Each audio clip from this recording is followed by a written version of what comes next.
Passing mo nga ulit sir, passing. Yun o, gumagana lahat yan. Magandang araw po muli sa atin mga sir at welcome back na naman po sa aking channel. At ngayong araw po ay isi-share ko naman po sa inyo ay tungkol po dito sa pag-i-install ko ng Honeywell switch sa Honda Click version 3 po. Yan. Sa ating Honda Click 125 version 3 yan po. Nag-install po ako ng Honeywell switch. Yan po. At dito po sa pag-install nitong Honeywell switch ay napakadali lamang po mga sir, no. Bali, pag tatapat-tapitin nyo lamang po yung bawat color coding ng Honeywell switch at saka yung sa Honda Click niya sa socket niya. Kasi po ang mangyayari po dito mga sir, ang kukunin natin sa handle switch ng ating Honda Click ay yung socket niya. Yan. Ikakat nyo po yung kanyang handle switch, tapos yung pinaka-socket niya kukunin nyo. Yan. Tapos sa Honeywell switch naman, kukunin nyo lang yung kanyang part ng switch niya po, kasi ikakat nyo yung wire niya. Yan. Parang ito mga sir, no. Ito yung wire ng ating Honeywell switch. Yan. Kinat ko, ang kinuha ko lang yung mismong switch niya, kasi yung switch niya ilalagay natin sa socket ng ating Honda Click sa kanyang stock na handle switch. Yan po mga sir. At ipapaliwanag ko po yung bawat wire color coding ng Honeywell switch at saka yon sa ating Honda Click. Yan po mga sir. At mag-start tayo sa kanyang headlight ng ating Honda Click. Yan po mga sir, no. Dito sa Honeywell switch, yan po mga sir, yung red with brown, kung makikita nyo dyan sa Honeywell switch, yan, red with brown, yan, meron tayo dito ang sample. Yung red with brown nya mga sir, yan, meron po yung red with brown yan po. Hindi po ganong line, makita yung lining na brown yan po, pero halos parang kulay red siya mga sir, no. Red with brown, pero may lining po siyang brown yan mga sir. Ito po yung main supply ng ating headlight ng Honeywell switch. Yan po, no. Main supply ng switch natin sa high and low. Yan po. Yung red with brown or pure red. Yan po mga sir. Tapos itatap nyo po yan doon sa ating stock na socket ng ating Honda Click sa kulay green. Yan. Pure green po yung main supply ng ating Honda Click, kasi yung supply ng ating Honda Click ay negative po. Yan. Kaya po kulay green. Yan po. Green ng Honda Click, itatap nyo dito sa red with brown o pure red. Yan. Pag i-splice nyo po, kasi ikakat nyo, yan, iwa-wire nyo sila. Iwa-wire to wire nyo sila mga sir. Tapos yung low beam ng ating Honeywell switch, kulay green po siya. Yan po, ito. Kulay green. Yan. Tapos yung low beam naman ng ating Honda Click ay kulay white. Yan mga sir. Yan, i-splice nyo po silang dalawa. Pag sasalubungin nyo sila. Yan. Yung white low beam, ganon din po sa Honeywell switch, kulay green low beam. Yan po. So naman natin yung high beam ng Honeywell switch. Yan, yung high beam ng Honeywell switch, kulay blue po siya. Yan. Makikita nyo yan, kulay blue. Ito po siya, kulay blue. Tapos yung high beam naman ng ating Honda Click ay kulay blue rin po siya. Yan. Wire to wire nyo lamang po sila. Yan, sir. Yan, okay na tayo sa headlight. Sunod naman tayo sa signal light niya. Yan po. Sa signal light ng Honeywell switch, yung kanyang wire, yung supply ng kanyang signal light, yung red with black. Hanapin nyo yung red with black. Yan mga sir, ito. Yan. Red with black. Yan. Ito yung main supply ng ating signal light. Galing ito sa flash relay. Yan. Red with black. Tapos sa Honda Click naman, kulay gray yan. Kulay gray. Yan mga sir. Yan mga sir, i-ano muna natin, no. Yan. Kalimutan ko. Yan. Red with brown sa green. Yan. Yan. Halimbawa, na-splice nyo yan. Tapos yung green to white. Yan. Splice nyo kunwari. Tapos blue to blue. Yan. Kanina, no. Mga sir. Yan. Tapos yung sinasabi ko, red with black. Yan. Yung, sana yung red with black natin. Yan. Ito yung red with black, yung main supply ng ating signal light. Yan, galing ng flash relay. Tapos sa Honda Click naman, kulay gray yan. O wire to wire nyo lamang po sila mga sir. Yan, halimbawa na-splice nyo yan. Yan. Sunod naman natin yung signal light. Yung left signal ng ating Honeywell switch, yan. Brown with white. Hanapin nyo, brown with white. Ito mga sir. Brown with white. Tapos yung left signal naman ng Honda Click, kulay orange. Yan mga sir. gaganyan nyo lamang po sila. Yan, iwa-wire to wire. Yan. Sunod naman natin yung right signal. Yung right signal ng ating Honeywell switch, brown with green. Yan mga sir. Ito, brown with green. Yan. Kita nyo, brown with green. Sa Honda Click naman, yung right signal niya, light blue. Yan. Yan mga sir. Light blue. Yan, okay na tayo dyan mga sir sa signal light. Sunod naman natin yun sa busina natin. Yan.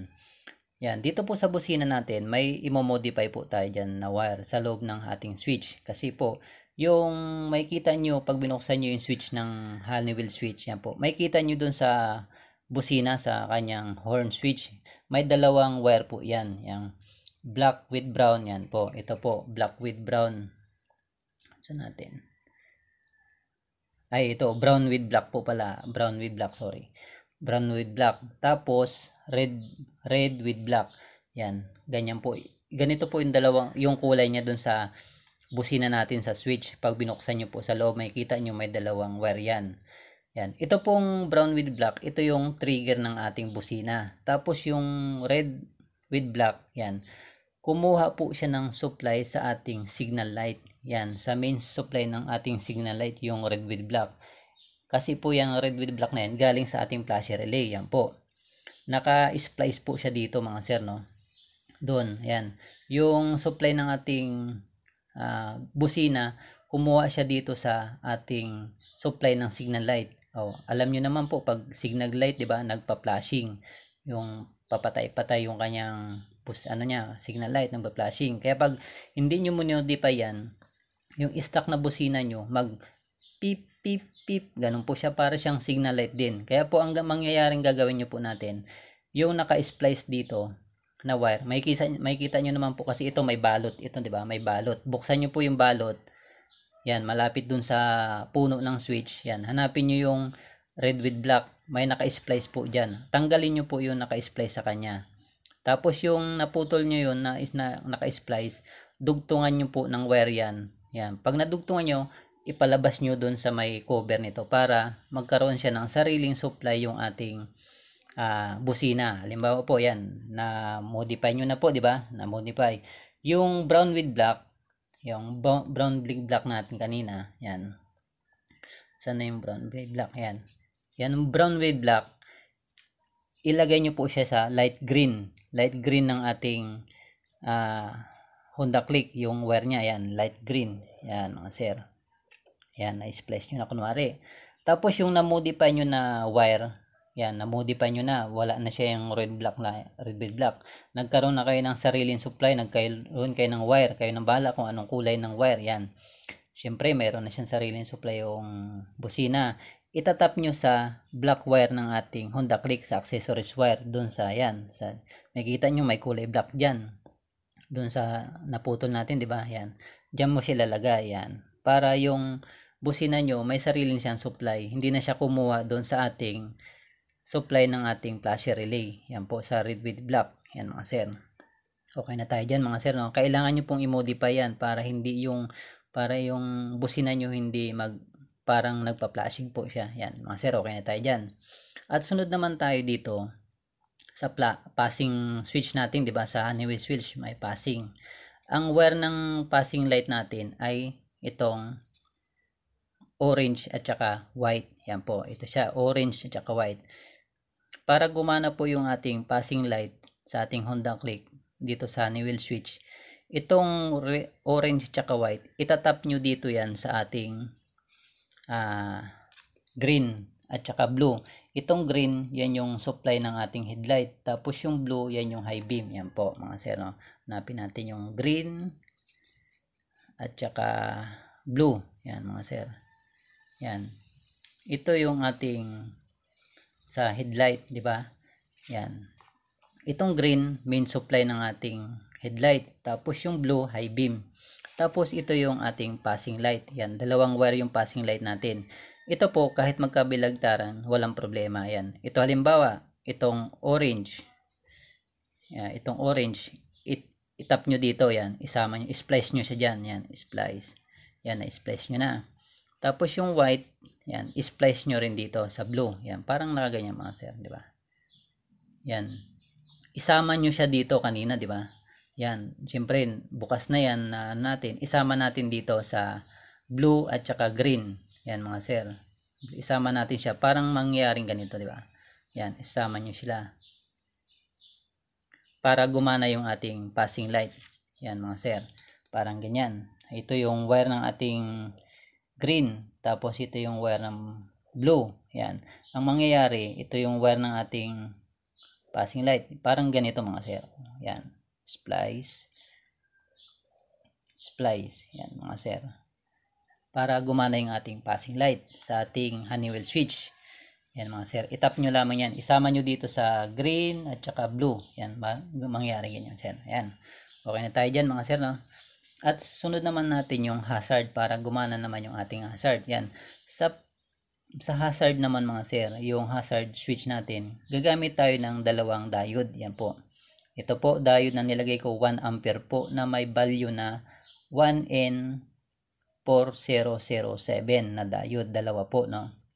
Tapos, makikita nyo dyan sa diode, yung may solid na black. Yan, may solid na kulay black niya, di ba? May solid na kulay black.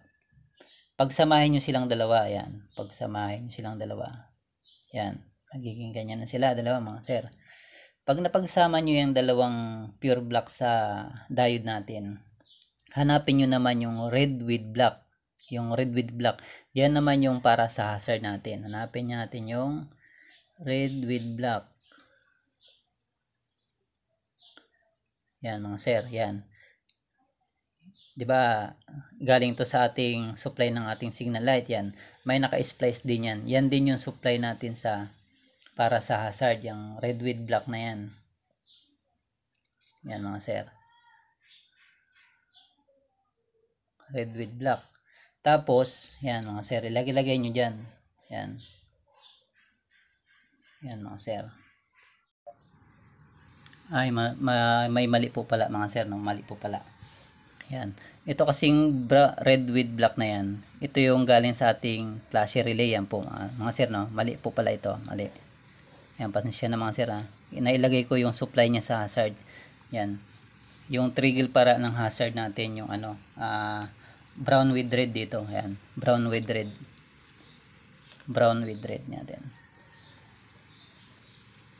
Brown with red. Yan. Pasensya na mga sir, no? Yan. Hindi siya red with black. Kasi yung red with black pala, supply siya ng hazard natin. Tapos yung brown with red, yan na yung output natin ng hazard, yung brown with red. Yan po. Hanapin nyo yung brown with red mga sir, no? Yan. Yan mga sir. Makikita nyo.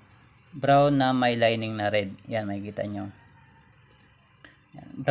Brown na may lining na red. Ito yung magsusupply sa ating hazard. Yan mga sir, di ba? Yan.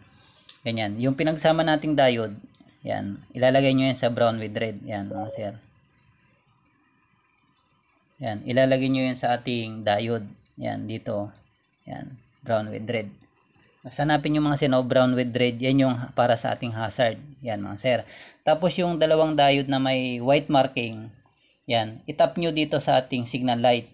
Yan. Ilagay nyo sa ating signal light. Yan. Diba? Signal light natin. Orange tsaka light blue. Yan. Ganyan nyo siya mga sir, no?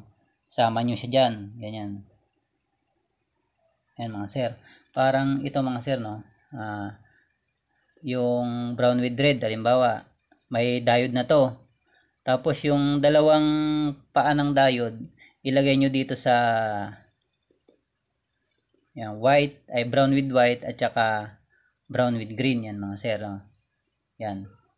Yung dalawang paa ng diode na may white marking, ilagay nyo dito sa magkabila ang wire ng ating signal light. Yun dito mga sir, oh. Dito sa yan, sa orange tsaka light blue ng ating wire, yung pinagsama natin. Diyan nyo siya itatap yan mga sir, yung dalawang diode. Yan parang ganyan mga sir. Para gumana yung ating hazard. Yan mga sir, sa ating Honeywell switch. Yan mga sir.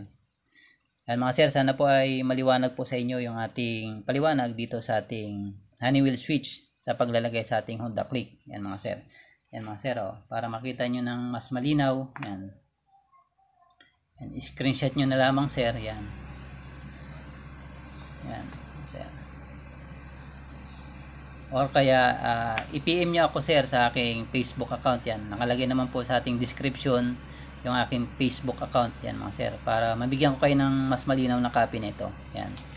Yan mga sir, at tapos itong video na ito mga sir, at papakita ko sa inyo sa pag-install ko sa ating Honda Click. Yan, yung kanyang kinalabasan nitong wirings natin sa Honda Click. Yan po mga sir, panoorin nyo mga sir, at maraming salamat sir sa inyong mga panood, at God bless po. Yan, panoorin nyo po yung ating output na itong ating pag-install sa ating sir. At nag-install tayo ng Honeywell switch dito sa Honda Click version 3. Yan. At try natin lahat ng switch. Pa-operate nga ako sir.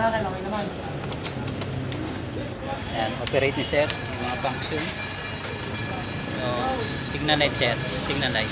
Ayun, may passing siya sa Honeywell switch. Ayun do, signal light sir. Sa signal light. Ayan. Hazard sir.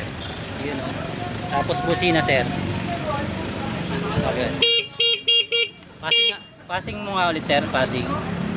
Yun o, gumagana lahat yan. Yun.